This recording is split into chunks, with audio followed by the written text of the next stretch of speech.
Kisah Santo Yohanes Bosco, pejuang pendidikan bagi kaum muda.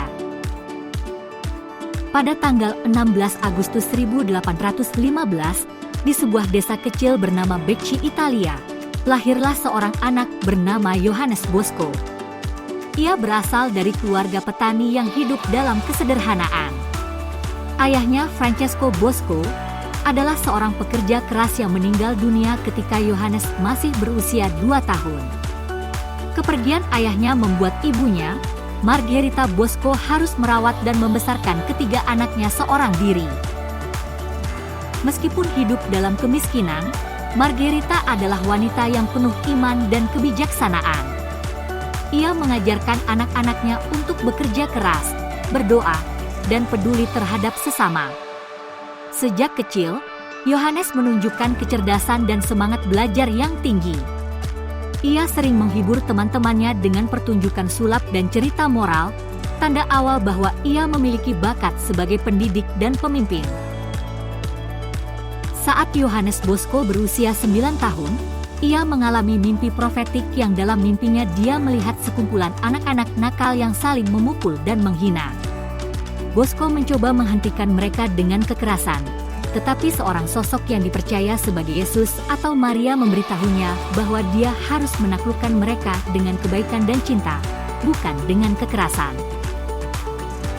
Keluarga Yohanes Bosco memainkan peran sangat penting dalam membentuk kepribadiannya dan menanamkan nilai-nilai yang menjadi landasan karyanya.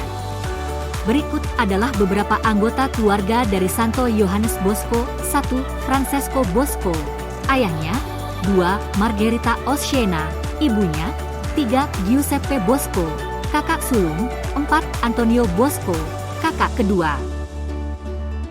Yohanes Bosco memiliki impian untuk menjadi seorang imam, tetapi keadaan ekonominya yang sulit membuatnya harus berjuang keras. Ia bekerja sebagai buruh tani, penggembala, dan tukang kayu untuk bisa membiayai pendidikannya sendiri. Salah satu hal penting dalam pendidikan Yohanes Bosco adalah ketika dia bertemu dengan seorang imam paroki bernama Don Calosso pada tahun 1829. Don Calosso mengenali bakat dan potensi besar dalam diri Yohanes Bosco dan memutuskan untuk membimbingnya secara pribadi.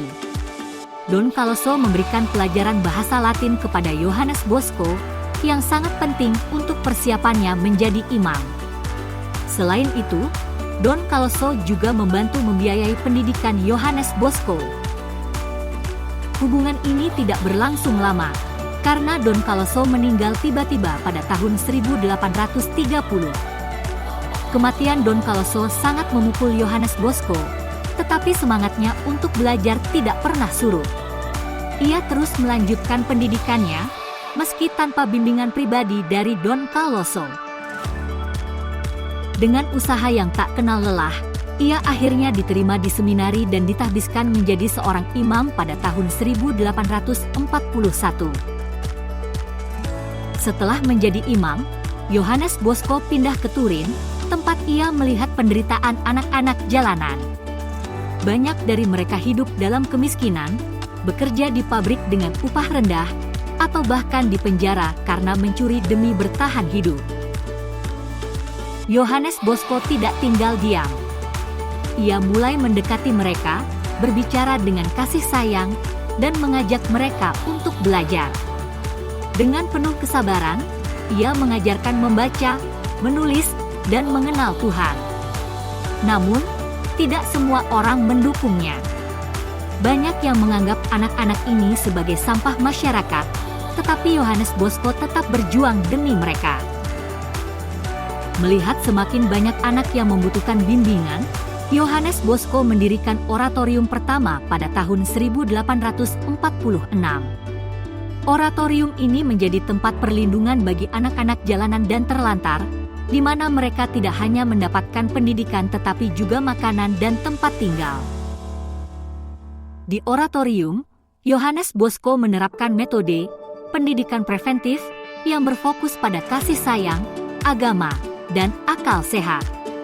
Ia menolak metode hukuman fisik yang keras dan lebih memilih mendidik dengan cinta dan keteladanan. Yohanes Bosco menyadari bahwa ia tidak bisa bekerja sendirian. Oleh karena itu, ia mendirikan Serikat Salesian pada tahun 1859, sebuah kongregasi religius yang bertujuan untuk mendidik dan membimbing kaum muda, terutama mereka yang miskin dan terlantar. Serikat Salesian berkembang pesat, mengirim para imam dan pendidik ke berbagai negara untuk membangun sekolah, panti asuhan, dan pusat pelatihan kerja bagi kaum muda. Bersama dengan Santa Maria Mazzarello, Yohanes Bosco juga mendirikan kongregasi Putri Maria Penolong yang berfokus pada pendidikan